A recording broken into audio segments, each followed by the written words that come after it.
ఇది చూడండి. So actual గా ఫస్ట్ వచ్చేసి మనకి సిపిటి అంటే ఏంటంటే కరెంట్ ప్రొసీజరల్ టెర్మినాలజీ.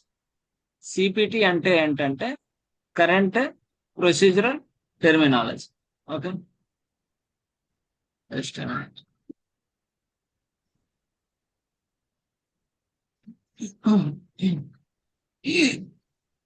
సిపిటి అంటే కరెంట్ ప్రొసీజరల్ టెర్మినాలజీ.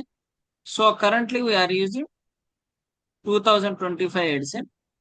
ఈ 2025 ఎడిషన్ ఏంటంటే ఈ బుక్ ఎవరు రాశారని చెప్పేసి ఒక క్వశ్చన్ అడుగుతారు. ఈ బుక్ ఎవరు రాశారంటే ఏఎంఏ వాళ్ళు రాశారు. ఏఎంఏ అంటే ఎవరంటే అమెరికన్ మెడికల్ అసోసియేషన్ వాళ్ళు ఈ బుక్ అనేది రాశారు. అది ఫస్ట్ పాయింట్. ఓకే, కన్ఫామ్ గా ఒక క్వశ్చన్ అడుగుతారు. తర్వాత ఇలా మనం కిందకి కనుక వస్తే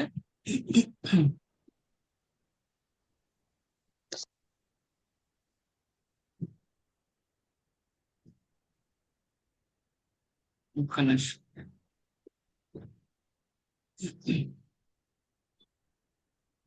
తర్వాత సిపిటి అబ్రివేషన్ ఏంది? సిపిటి అబ్రివేషన్ ఏంటంటే current procedural terminology. Current procedural terminology.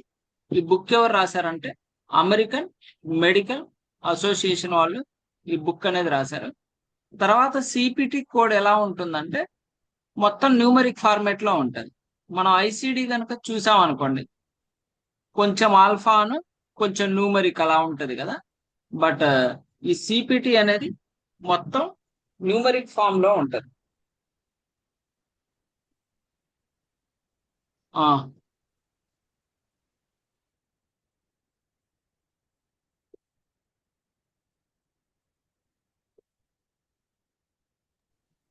తర్వాత వచ్చేసి సింబల్స్ మాడిఫైర్స్. సింబల్స్ మాడిఫైర్స్ నుంచి మిమ్మల్ని ఒక క్వశ్చన్ అడగొచ్చు. ఈ సింబల్స్ మాడిఫైర్స్ ఎక్కడ ఉంటాయంటే ఏదైతే మీ సిపిటి బుక్ ఉందో ఆ సిపిటి బుక్ స్టార్టింగ్ లోనే ఫస్ట్ పేజ్ తీసినమ్మటే ఈ సింబల్స్ ఉంటాయి. అంతేకాకుండా ఈ సింబల్స్ అనేది ప్రతి పేజ్ లో లాస్ట్ లో ఉంటాయి. మీరు బుక్ లో ఏ పేజ్ ఓపెన్ చేసినా సరే ఆ బుక్ లో లాస్ట్ లో ఈ సింబల్స్ అనేవి ఉంటాయి. తర్వాత వచ్చేసి మాడిఫైర్స్. మాడిఫైర్స్ అంటే ఏంటంటే సపోజ్ ఫిజిషియన్ ఎక్స్ట్రా సర్వీస్ ఏదైనా చేశాడు అనుకోండి, ఆ ఎక్స్ట్రా సర్వీస్ చేసినందుకు గాను కోడ్ గనక లేకపోతే ఏం చేస్తాం? ఎడిషనల్ గా ఒక మాడిఫైర్ అనేది ఇస్తాం. ఆ మాడిఫైర్ ఏంటంటే ఫిజిషియన్ ఏదైతే ఎక్స్ట్రా సర్వీస్ చేశాడో దానికి సిపిటి కోడ్ లేదు కాబట్టి దానికి ఏదైతే 2 డిజిట్ కోడ్ అనే నెంబర్ ఇస్తామో అదే మాడిఫైర్స్. మరి ఈ మాడిఫైర్స్ ఎలా ఉంటాయంటే మొత్తం న్యూమరిక్స్ లోనే ఉంటాయి. న్యూమరిక్స్ అంటే ఏంటి? మొత్తం నెంబరింగ్ లోనే ఉంటాయి, 2 డిజిట్స్ ఉంటాయి. ఎందుకు ఈ న్యూమరిక్స్ 2 డిజిట్సే ఉన్నాయంటే, సో మాడిఫైర్స్ 2 డిజిట్సే ఉంటాయి. న్యూమరిక్స్ లోనే ఎందుకు ఉన్నాయంటే ఈ సిపిటి కోడ్స్ మొత్తం న్యూమరిక్స్ లోనే ఉంటాయి కాబట్టి. అంటే ఈ సిపిటి కోడ్ ఎలా ఉంటుందంటే 1 2 3 4 5 5 డిజిట్ ఉంటుంది, మొత్తం న్యూమరిక్ 78501, లేకపోతే 56290, 44950 ఇట్లా. సో ఇవి కూడా ఎలా అరేంజ్ అయి ఉంటాయంటే ఆర్డర్ లో అరేంజ్ అయి ఉంటాయి. ఇప్పుడు మనకి ఐసిడి చూస్తే A letter, B letter, C letter, D letter ఎలా అయితే ఆర్డర్ లో అరేంజ్ అయి ఉంటుందో ఈ సిపిటి కూడా మొత్తం న్యూమరిక్ లోనే ఒక ఆర్డర్ లో అరేంజ్ అయి ఉంటుంది. ఓకేనా, ఒక ఆర్డర్ లో అరేంజ్ అయి ఉంటుంది. తర్వాత వచ్చేసి మనకి ఈ బుక్ లో ఉండే మాడిఫైర్స్ చాలా క్లియర్ గా రాస్తున్నాడు. మనకు ఒక క్వశ్చన్ అడగొచ్చు ఇక్కడ. ఎలా అడుగుతారంటే సిపిటి బుక్ లో ఏ ఏ మాడిఫైర్స్ ఉంటాయి? సిపిటి మాడిఫైర్స్ ఉంటాయి, తర్వాత కేటగిరీ 2 మాడిఫైర్స్ ఉంటాయి, ఎనస్థీసియా ఫిజికల్ స్టేటస్ మాడిఫైర్స్ ఉంటాయి, modifiers level 1 CPT modifiers, level 2 HCPCS national modifiers. అంటే మొత్తం ఉండవు, ఇవే ఉంటాయి. ఓకే, సో అలాంటిది ఒక క్వశ్చన్ అడగొచ్చు. తర్వాత వచ్చేసి ప్లేస్ ఆఫ్ సర్వీస్. ఈ మాడిఫైర్స్ గురించి మీకు ఈ సిపిటి మొత్తం అయిపోయాక క్లారిటీ వస్తుంది, ముందే రాదు. ఓకే, సో చెప్తాను. తర్వాత place of service. Place of service codes and professional claims. So place of service నుంచి డెఫినెట్ గా మీకు సిపిసి ఎగ్జామ్ లో ఒక క్వశ్చన్ వస్తుంది. ఈ ప్లేస్ ఆఫ్ సర్వీస్ నుంచి క్వశ్చన్ ఎలా అడుగుతారంటే చాలా క్లియర్ గా ఇస్తారు. ప్లేస్ ఆఫ్ సర్వీస్ నేమ్ ఏంటి, ఫార్మ్ సి ఇస్తారు. ఈ ఫార్మ్ సి అనే దానికి ప్లేస్ ఆఫ్ సర్వీస్ కోడ్ ఏంటని చెప్పి ఆప్షన్ లో 1 2 3 4 ఇస్తారు. సో ఫార్మ్ సి కి ప్లేస్ ఆఫ్ సర్వీస్ కోడ్ ఎంత 01. లేకపోతే ఏదో ఒక డిస్క్రిప్షన్ ఇస్తారు. డిస్క్రిప్షన్ ఇచ్చి డిస్క్రిప్షన్ కి ప్లేస్ ఆఫ్ సర్వీస్ నేమ్ ఏంటని అడుగుతారు. సో ఎలా అయినా అడగొచ్చు. సో డెఫినెట్ గా ఒక క్వశ్చన్ అనేది ప్లేస్ ఆఫ్ సర్వీస్ నుంచి కన్ఫామ్ గా వస్తుంది. ఓకే, చాలా easy question. Place of service నుంచి డామ్ షూర్ గా ఒక క్వశ్చన్ వస్తుంది. మాడిఫైర్స్ నుంచి వస్తాయిలేండి, 4-5 వస్తాయి. బట్ అది మీకు ఇనిషియల్ గా అర్థం కాదు. ఎండింగ్ కల్లా we can discuss about that. Symbols నుంచి ఒక క్వశ్చన్ టచ్ చేయొచ్చు. ప్లేస్ ఆఫ్ సర్వీస్ నుంచి కన్ఫామ్ గా క్వశ్చన్ ఉంటుంది. మాక్సిమం అర్జెంట్ కేర్ ఫెసిలిటీ కానీ, ఇన్ పేషెంట్ హాస్పిటల్ కానీ, అవుట్ పేషెంట్ కానీ, ఎమర్జెన్సీ రూమ్ కానీ, వీటిలో నుంచి అడుగుతున్నారు. ఓకే, తర్వాత వచ్చేసి title page. Title page so ఇక్కడ ఉంటది సిపిటి 2025. ప్రజెంట్ మనం వాడేది 2025. సిపిటి అంటే ఏంది, కరెంట్ ప్రొసీజర్ టెర్మినాలజీ అని చెప్పేసి చెప్తున్నారు. తర్వాత వచ్చేసి కాపీరైట్. ఇంక ఇవన్నీ అవసరం లేదమ్మా, ఈ కాపీరైట్ ఇవన్నీ అవసరం లేదు. Disclaimer and notices, copyrights, about the CPT. ఈ అబౌట్ ద సిపిటిలో యాక్చువల్ గా ఈ సిపిటి ప్రజెంట్ మనం వాడేది 4th ఎడిషన్. ఆడి గురించి జస్ట్ ఉంటది. సో ఈ CPT was most recent revision work, first appeared in the 1966 లో ఈ సిపిటి అనేది లాంచ్ చేశారు. ఇప్పుడు మన కరెంట్ యూజ్ చేస్తుంది 4th ఎడిషన్. ఓకే, సో తర్వాత వచ్చేసి హిప్పా అడుగుతారు. హిప్పా అంటే ఏంది, the health insurance portability and accountability act అని చెప్పొచ్చు. తర్వాత maintenance and ownership of CPT code set, వీటిని ఎవరు మెయింటైన్ చేస్తారు? సో అమెరికన్ మెడికల్ అసోసియేషన్ వాళ్ళే ఈ బుక్ రాశారు, వాళ్ళే మెయింటైన్ చేస్తారు. ఏఎంఏ సిపిటి కమిటీ ఏంటి, ఇవన్నీ చాలా ఇచ్చాడు. ఇవన్నీ అవసరం లేదు, వీటి నుంచి మిమ్మల్ని ఏమడుగు. తర్వాత కంటెంట్స్ లో అసలు ఈ సిపిటి బుక్ లో ఏమేమి ఉంటాయి? ఫస్ట్ ఏముంటదంటే ఇంట్రడక్షన్ ఉంటది. ఆ ఇంట్రడక్షన్ లో సిపిటి కోడ్ ఎప్పుడు రిలీజ్ చేశారు, వాట్ ఈజ్ వాట్. తర్వాత ఎనాటమికల్ ఏదైనా చిన్న చిన్న టర్మ్స్ కానీ మెడికల్ టర్మ్స్ అయి ఉంటాయి. తర్వాత guide lines, add-on codes, modifiers, ఇట్లా ప్లేస్ ఆఫ్ సర్వీస్, ఇట్లా ఇవన్నీ ఉంటాయి. తర్వాత వచ్చేసి ఫస్ట్ చాప్టర్ ఎవాల్యూషన్ మేనేజ్మెంట్ ఉంటది. ఈ ఫస్ట్ చాప్టర్ అయిపోయిన తర్వాత, ఎవాల్యూషన్ మేనేజ్మెంట్ అయిపోయిన తర్వాత మనకి ఎనస్థీషియా ఉంటది. ఈ ఎనస్థీషియా అనేది 0 సిరీస్ తో స్టార్ట్ అవుతుంది. ఎనస్థీషియా తర్వాత సర్జరీ స్టార్ట్ అవుతుంది. సర్జరీలో integumentary system 1 series, musculoskeletal system 2 series, respiratory and cardiohemic and lymphatic system and mediastinum and diaphragm 3 series, digestive system 4 series, urinary system 5 series, male and female genital 5 series, endocrine system 6 series, nervous system 6 series, radiology 7 series, pathology 8 series, medicine 9 series. So ఏదైతే ఈఎండ్ఎం, anaesthesia, surgery parts లో integumentary, musculo, digestive, respiratory, digestive, urinary, nervous, radiology, pathology, ఇవన్నీ ఏదైతే ఉన్నాయో వీటన్నిటిని category 1 అంటారు. ఏమంటారంటే category 1 codes అంటారు. ఈ కోడ్స్ ఎలా ఉన్నాయంటే న్యూమరికల్ ఆర్డర్ లో అరేంజ్ అయ్యండి. ఎట్లా, ఇప్పుడు ఎక్కాల బుక్ తీసుకుంటే ఎలా ఉంటది, ఫస్ట్ 1 టేబుల్ 2 టేబుల్ 3 టేబుల్ ఎలా అయితే ఆర్డర్ లో ఉంటుందో, ఈ సిపిటి బుక్ కూడా 1 సిరీస్ తో ఉన్న కోడ్స్ ఫస్ట్ 0 తో ఉన్నది ఫస్ట్ ఉంటాయి, తర్వాత 1 సిరీస్, తర్వాత 2 సిరీస్, తర్వాత 3 సిరీస్, తర్వాత 4 సిరీస్, తర్వాత 5 సిరీస్, తర్వాత 6 సిరీస్, తర్వాత 7 సిరీస్, తర్వాత 8 సిరీస్, తర్వాత 9 సిరీస్. స్టార్టింగ్ లో 0 కంటే ముందు 9 సిరీస్ ఉంటది. అదే ఎవాల్యూషన్ మేనేజ్మెంట్. సో మీకు ఆల్మోస్ట్ ఈ సిపిటి బుక్ లో నుంచి 75 మార్కులకి క్వశ్చన్స్ వస్తాయి, ఇంకా 75 మార్క్స్ వస్తాయి. సో ఈజీగానే ఉంటది. సో మనకి ప్రతి చాప్టర్ కి గైడ్ లైన్స్ ఉంటాయి. ఆ గైడ్ లైన్ కొంచెం ఫాలో అయిపోతే ఇట్స్ వెరీ సింపుల్. ఓకే, తర్వాత వచ్చేసి ఇదంతా అయిపోయాక ఏముంటదంటే కేటగిరీ 2 కోడ్స్ ఉంటాయి. ఇప్పుడు వరకు మనం చెప్పుకున్నాయన్ని కేటగిరీ 1 కోడ్స్. ఈ సిపిటిని లెవెల్ 1 అని కూడా అంటారు. ఓకే, ఈ సిపిటిని ఏమంటారంటే లెవెల్ 1 అని కూడా అంటారు. ఓకే, లెవెల్ 1 అని కూడా అంటారు. తర్వాత వచ్చేసి కేటగిరీ 2 కోడ్స్ ఉంటాయి. కేటగిరీ 2 కోడ్స్ కూడా 5 డిజిట్సే ఉంటాయి. న్యూమరిక్సే ఉంటాయి. కాబట్టి లాస్ట్ లెటర్ అనేది ఎఫ్ తో ఎండ్ అవుతుంది కేటగిరీ 2 కోడ్స్. తర్వాత వచ్చేసి కేటగిరీ 3 కోడ్స్ అంటారు. అవి కూడా 5 డిజిట్సే ఉంటాయి, కానీ లాస్ట్ లెటర్ టీ తో ఎండ్ అవుతుంది. కేటగిరీ 3 కోడ్స్ ఏమంటారంటే టెంపరరీ కోడ్స్ అంటారు. టెంపరరీ కోడ్స్ అని ఎందుకు అన్నారంటే ఈ కోడ్స్ అనేది పర్మనెంట్ ఉండేటివి కాదు, వీటిని డిలీట్ చేస్తారు 5 years తర్వాత, లేకపోతే అప్డేట్ చేస్తారు, లేకపోతే పర్మనెంట్ గా రిమూవ్ చేస్తారు, ఏదైనా చేయొచ్చు. అది ఓన్లీ 5 years వరకే వ్యాలిడిటీ ఉంటది కాబట్టి అందుకని కేటగిరీ 3 కోడ్ ని టీ కోడ్స్ టెంపరరీ కోడ్స్ అన్నారు. 5th లెటర్ కూడా టీ డిజిట్ తో ఉంటది. 0041T, 4126T ఇట్లా ఉంటుంది. తర్వాత వచ్చేసి appendix A, appendix B, CD ఇట్లా ఆల్మోస్ట్ మనకి అపెండిక్స్ టీ వరకు ఉంది. ఎంత వరకు ఉన్నాయి? అపెండిక్స్ టీ వరకు ఉంది. సో అపెండిక్స్ ఏలో మాడిఫైర్స్ ఉంటాయి. అంటే మనకు స్టార్టింగ్ పేజ్ లో కూడా మాడిఫైర్స్ ఉన్నాయి. ఒకవేళ అక్కడ మాడిఫైర్స్ ఆ పేజ్ ఎవరైనా తీసుకొని వెళ్ళిపోయారు అనుకోండి, దొరకలేదు అనుకోండి, అప్పుడు ఏం చేయొచ్చు, అపెండిక్స్ ఏకి వెళ్ళి అక్కడ కూడా మనం మాడిఫైర్స్ చెక్ చేసుకోవచ్చు. లేకపోతే మీకు ఇక్కడ ఇంకొక క్వశ్చన్ అడగవచ్చు. ఎలా అడుగుతారంటే అపెండిక్స్ డి లో ఏమున్నాయి?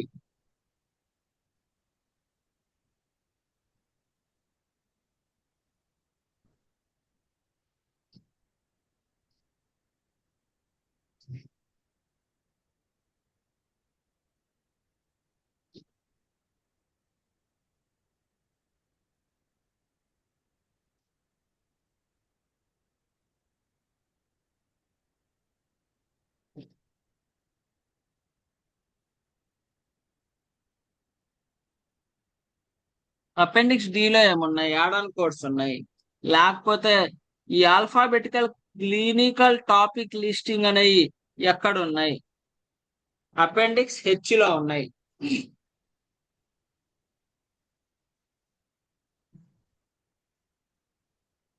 ఓకేనా? ఇట్లా ఒక క్వశ్చన్ అనేది అడగొచ్చు. ఓకేనా?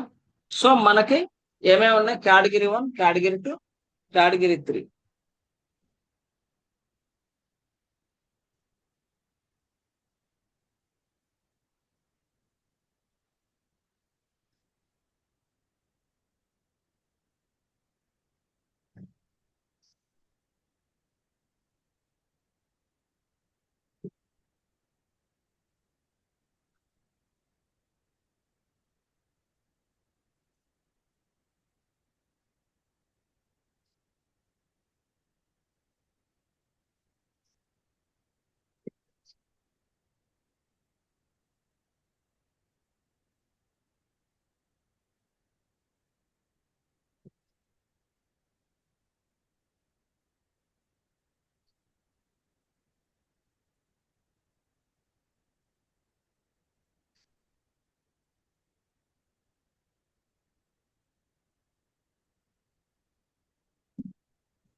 ఓకేనా? ఇట్లా చాలా క్లియర్ గా ఉంటుంది. సో ఇప్పుడు మనం ఈ ఎవాల్యూషన్ అండ్ మేనేజ్మెంట్ కంటే ముందు మనకి ఇక్కడ ఇంట్రడక్షన్ ఉంది కదా, తర్వాత ఇల్లుస్ట్రేటెడ్ అనాటమికల్ అండ్ ప్రొసీజరల్ రివ్యూ అని ఉంటది. ఇక్కడ మనకి చాలా క్లియర్ గా ఎనాటమిక్ రిలేటెడ్ ప్రిఫిక్స్, సఫిక్స్, రూట్స్ అనేది ఉంటాయి. ఖచ్చితంగా ఈ ఏరియా నుంచి ఒక 3-4 క్వశ్చన్స్ అనేది రావచ్చు. ఏది? సిపిటిలో కాదు, ఎనాటమీలో. మోనో అంటే ఏంది, బై అంటే ఏంది, ట్రై అంటే ఏంది, క్వాడ్రా అంటే ఏంది, మోస్ట్లీ సర్జికల్ ప్రొసీజర్ లో నుంచి రావచ్చు. సెంటసిస్ అంటే సర్జికల్ పంక్చర్, ఎక్టమీ అంటే రిమూవల్, ఓస్టమీ అంటే ఓపెనింగ్, ఓటమీ అంటే ఇన్సిజన్, ఓరఫీ అంటే సూచర్, ఓపెక్సీ అంటే సర్జికల్ ఫిక్సియేషన్, ఓప్లాస్ట్ అంటే సర్జికల్ రిపేర్, ఓట్రిప్సీ అంటే క్రషింగ్. ఇలా చాలా క్లియర్ గా ఉంటది. ఓకే. తర్వాత కండిషన్స్, యాంబి అంటే ఏంది, డిస్ అంటే ఏంది, హెటీరో అంటే ఏంది, ఆల్జియా అంటే ఏంది, ఎమియా అంటే ఏంది, ఇది ఆల్రెడీ మనం డే టైమ్ లో ఏదైతే చదువుకుంటున్నామో అవే. బట్ ఒకసారి చదువుకుంటే ఇట్ మేక్స్ ఈజీ. ఓకే. ఇక్కడ నుంచి క్వశ్చన్స్ అనేది ఒక 3 క్వశ్చన్స్ అయినా రావచ్చు ఎనాటమీలో, మెడికల్ టర్మ్స్ నుంచి. అదని తెలియకపోతే ఈ సిపిటి బుక్ లో స్టార్టింగ్ లో ఇలా అనాటమీకి సంబంధించిన క్వశ్చన్స్ ఉంటే ఇక్కడ నుంచి మీరు చెక్ చేసుకోవచ్చు. తర్వాత వచ్చేసి ఎవాల్యూషన్ మేనేజ్మెంట్. ఈ ఎవాల్యూషన్ మేనేజ్మెంట్ కనుక మీరు చూస్తే ప్రతి పేజ్ లో మీకు ఎవాల్యూషన్ మేనేజ్మెంట్ అని రాసి, ప్రతి పేజ్ లో మీకు ఆ ఏ సిరీస్ అయితే ఉందో ఆ సిరీస్ అనేది ఉంటది ఎవాల్యూషన్ మేనేజ్మెంట్. తర్వాత వచ్చేసి ఎనస్థీషియా. ఎనస్థీషియాలో 0 సిరీస్ తో స్టార్ట్ అవుతుంది. ఇక్కడ అబ్జర్వ్ చేశారు కదా, ప్రతి పేజ్ లో మీకు ఎనస్థీషియా అని రాసి 0 సిరీస్ తో ఉంటుంది. తర్వాత వచ్చేసి సర్జరీ. సర్జరీలో మనకి ఇట్లా ఇంటెగ్యుమెంటరీ సిస్టమ్ మొత్తం వచ్చేసి మనకి 1 సిరీస్ లో ఉంటుంది. తర్వాత మస్క్యులోస్కెల్టల్ సిస్టమ్ 2 సిరీస్ తో ఉంటది. తర్వాత రెస్పిరేటరీ అండ్ కార్డియో 3 సిరీస్ తో ఉంటది.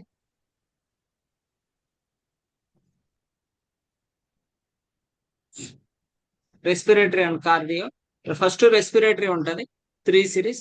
తర్వాత రెస్పిరేటరీ అయిపోయిన తర్వాత మనకి కార్డియోవాస్కులర్ సిస్టమ్ ఉంటది 3 సిరీస్. ఇది కూడా అయిపోయిన తర్వాత మనకేముంటదంటే డైజెస్టివ్ సిస్టమ్ ఉంటది. డైజెస్టివ్ సిస్టమ్ వచ్చేసి మనకి 4 సిరీస్ ఉంటుంది.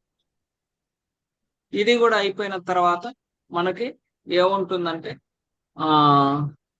యూరినరీ సిస్టమ్ ఉంటుంది. యూరినరీ సిస్టమ్ వచ్చేసి మనకి 5 సిరీస్ లో ఉంటుంది. యూరినరీ సిస్టమ్ ఇట్లా 5 సిరీస్ లో ఉంటుంది. అబ్జర్వ్ చేశారా, ప్రతి దాంట్లో 5 డిజిట్ సెట్ ఆఫ్ కోడ్ ఉంది. తర్వాత వచ్చేసి యూరినరీ సిస్టమ్ కూడా అయిపోయిన తర్వాత మనకి ఎండోక్రైన్ సిస్టమ్ ఉంటుంది. ఈ మేల్ జెనటల్, ఫీమేల్ జెనటల్ ఇవన్నీ 5 సిరీస్ లోనే ఉంటాయి, యూరినరీ సిస్టమ్ లోనే ఉంటాయి. తర్వాత 6 సిరీస్ వచ్చేసి మన ఎండోక్రైన్ అండ్ నర్వస్ సిస్టమ్ అని చెప్తాం. సో నర్వస్ సిస్టమ్ కి జంప్ అయిపోతాం 6 సిరీస్. ఈ నర్వస్ సిస్టమ్ అయిపోయిన తర్వాత మనకేముంటుందంటే లైక్ రేడియాలజీ ఉంటుంది. రేడియాలజీ వచ్చేసి మనకి 7 సిరీస్ లో ఉంటుంది. రేడియాలజీ వచ్చేసి మనకి 7 సిరీస్ లో ఉంటుంది.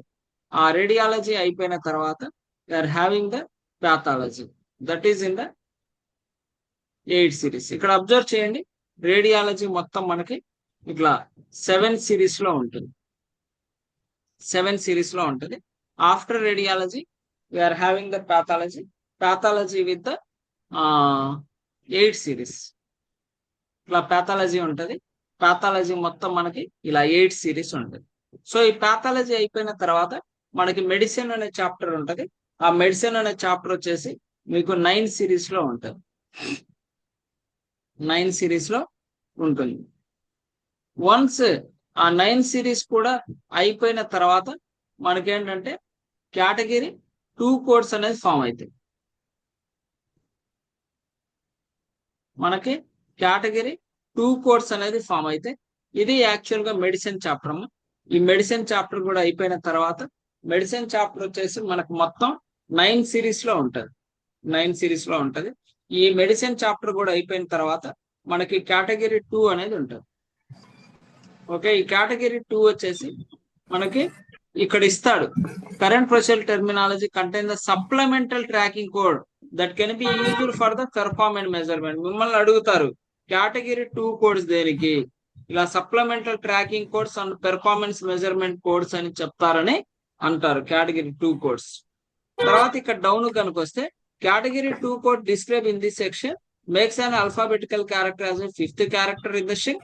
4th digit is followed by the letter F. అంటే 4th digits ఏమో న్యూమరిక్స్ ఉంటాయి, 5th లెటర్ వచ్చేసి ఎఫ్ ఉంటుంది అని చెప్పేసి చాలా క్లియర్ గా చెప్పేస్తున్నాడు. After the coming to the category 2 we are having the category 3 codes. I already told you regarding the category 3 codes are nothing but temporary codes. Category 3 codes ని మనం ఏమంటామంటే టెంపరరీ కోడ్స్ అంట. Slowly loading.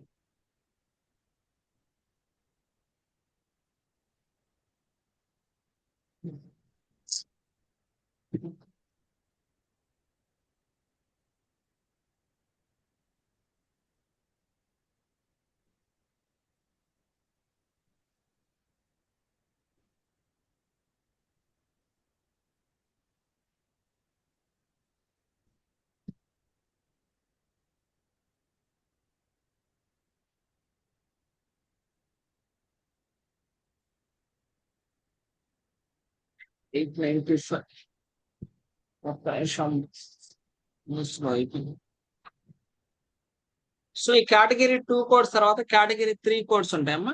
కేటగిరీ 3 కోడ్స్ ని ఏమంటామంటే temporary codes అంట. ఏదైనా కొత్త technology వచ్చినా దాన్ని టెంపరరీ కోడ్స్ అని చెప్పేసి మనం చెప్తాం. జస్ట్ కేటగిరీ 3 కోడ్, ఇది category 3 codes. The following section contains temporary codes emerging technology service procedure and category 3 codes allow the collection of service అంటే దీన్ని టెంపరరీ కోడ్స్ అంటారు. ఇది 5th లెటర్ లో టీ తో అనేది ఎండ్ అవుతుంది. అక్కడ కేటగిరీ 2 కోడ్స్ వచ్చేసి ఎఫ్ తో ఎలా అయితే ఎండ్ అవుతుందో 5th లెటర్ ఇక్కడ అబ్జర్వ్ చేయండి 0771T 0772T ఇట్లా టీ తో ఎండ్ అవుతుంది. ఏది కేటగిరీ 3 కోడ్స్. తర్వాత వచ్చేసి అపెండిక్స్ ఏ ఉంటే మాడిఫైర్స్ మనం ఇక్కడ కూడా చెక్ చేసుకోవచ్చు, అక్కడ కూడా చెక్ చేసుకోవచ్చు. ఇలా అపెండిక్స్ బి ఇలా మనకు ఆల్మోస్ట్ టీ వరకు ఉంటాయి. తర్వాత అపెండిక్స్ డి వచ్చేసి యాడ్ ఆన్ కోడ్స్. ఇక్కడ యాడ్ ఆన్ కోడ్ కు ఒక పాయింట్ ఉంది. యాడ్ ఆన్ కోడ్ అంటే ఏం లేదమ్మా, సపోజ్ 1 2 3 4 5 అనే కోడ్ కి మన ఇంకొక కోడ్ 4 5 6 7 8 అనే కోడ్ కనుక యాడ్ చేస్తే దాన్నే యాడ్ ఆన్ కోడ్ అంటారు. యాడ్ ఆన్ కోడ్స్ ఎప్పుడు ప్లస్ సింబల్ తో ఉంటుంది.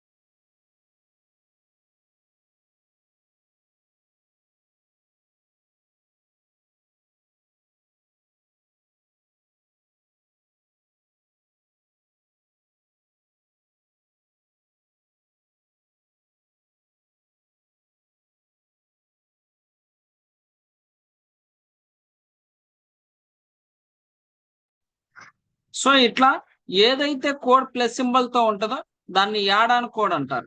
అయితే యాడ్ ఆన్ కోడ్ కి ఒక ట్రిక్ ఉంటది. ఏంటంటే యాడ్ ఆన్ కోడ్ కి 51 అనే మాడిఫైర్ ఇవ్వకూడదు. యాడ్ ఆన్ కోడ్ ఆప్షన్ లో ప్రైమరీగా రావకూడదు, లేకపోతే ఆప్షన్ లో ఎలోన్ గా యాడ్ ఆన్ కోడ్ ఒక్కటే ఉండకూడదు. ఈ 3 పాయింట్స్ గుర్తు పెట్టుకోవాలి. When you came across with add on code you can remember the we should not append the 51 modifier for add on code and it should not be the primary. అంటే primary add on code ఉండి తర్వాత main code ఉండకూడదు. Add on code ఎప్పుడు main code తర్వాతే ఉండాలి. అంతేకాకుండా తర్వాత ఈ యాడ్ ఆన్ కోడ్ అనేది ప్లస్ సింబల్ తో ఉన్న కోడ్ ఎప్పుడు ఆప్షన్ లో సింగిల్ గా ఉండకూడదు.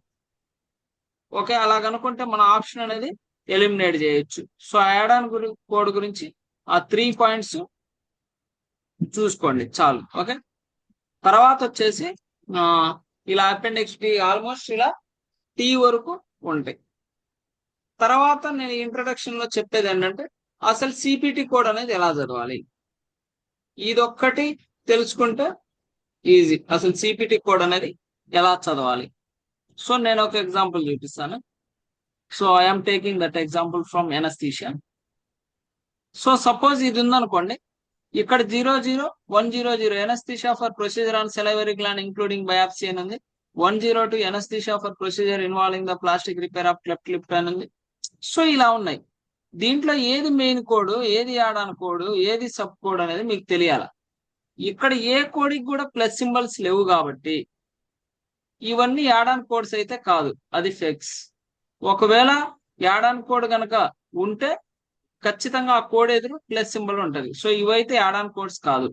బట్ అది మెయిన్ కోడా సబ్ కోడా అని మనకి ఎలా అర్థం అవుతుంది అంటే, ఏ కోడ్ అయితే క్యాపిటల్ లెటర్ ఉంటుందో స్టార్టింగ్, ఇది anaesthesia capital, anaesthesia capital, anaesthesia capital, anaesthesia capital, ఏ కోడ్ ఎదురు క్యాపిటల్ లెటర్ తో ఉంటుందో దాన్ని మెయిన్ కోడ్. ఇదే ఓటోస్కోపీ కనుక చూస్తే ఇది క్యాపిటల్ లెటర్ తో లేదు, స్మాల్ లెటర్ తో ఉంది. So this is sub code. ఇది దేనికి సబ్ కోడ్, దీనిపైన ఉన్నదానికి సబ్ కోడ్. ఏది 00120 దానికి. సో మీకు 00124 ని మీరు ఎలా చదువుతారు అని అడిగితే మీరు డైరెక్ట్ గా ఓటోస్కోపీ అని చదువుతామని చెప్పకూడదు. సో మెయిన్ కోడ్ లో anaesthesia for procedure on the external middle and inner ear including biopsy అని సెమికాలన్ ఉంది కదా, అక్కడ వరకు ఉన్న మ్యాటర్ ఈ సబ్ కోడ్ కి కూడా వర్తిస్తుంది. సపోజ్ 00124 ని మీరు ఎలా చదవాలంటే anaesthesia for procedure on external and middle and inner including biopsy otoscopy అని చదవాలి. ఓకే, సరే. అదే ఇక్కడ ఒక కోడ్ ఉంది 00148 ని ఎలా చదువుతారో చెప్పగలరా ఎవరు? 00148 అనే కోడ్ ని ఎలా చదువుతారు? 00148 అనే కోడ్ ని ఎలా చదువుతారు? Just you can try.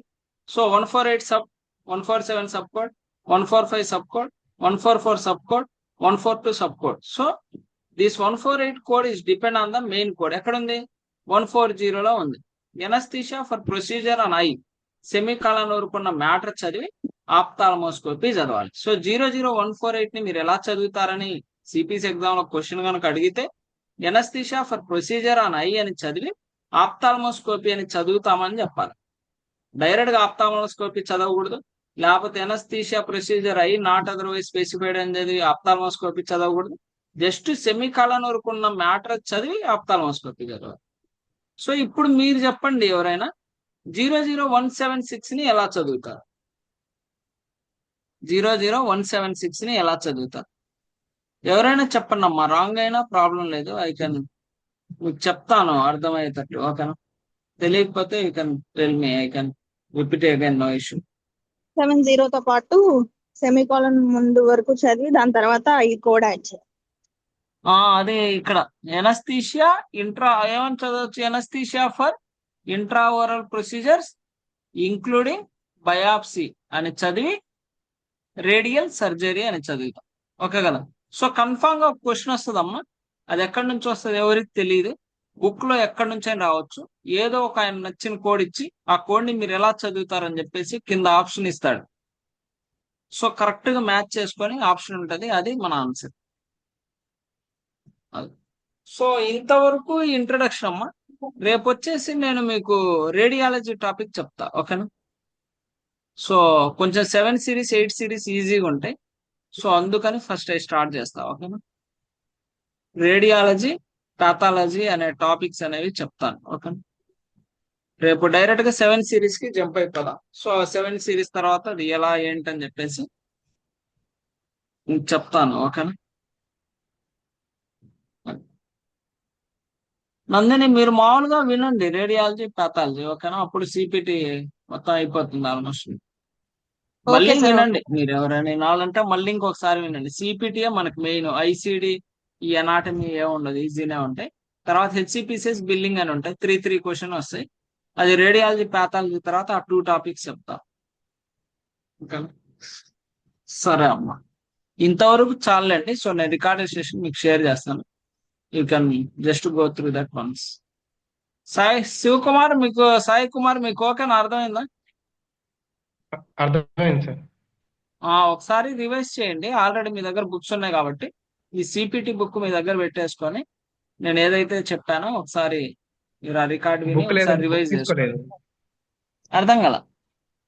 Book తీసుకోలేదు, తీసుకోవాలి. బుక్ తీసుకోలేదా మీరు? లేదండి, మొన్న ప్రింట్ తీసుకున్నారు కదా. లేదు తీసుకోలేదు. మీరు అజుబాలో వర్క్ చేస్తున్నారు, మీరేనా? నేనేనండి. Okay okay, no problem. సరే ఓకే, నేను బుక్స్ ఇది ఆల్రెడీ రికార్డ్ అయితే వినండి. నేను సాఫ్ట్ కాపీ షేర్ చేస్తాను, చూడండి. Okay, okay. సరే ఓకే. సరే ఓకే, బాయ్, థ్యాంక్ యూ.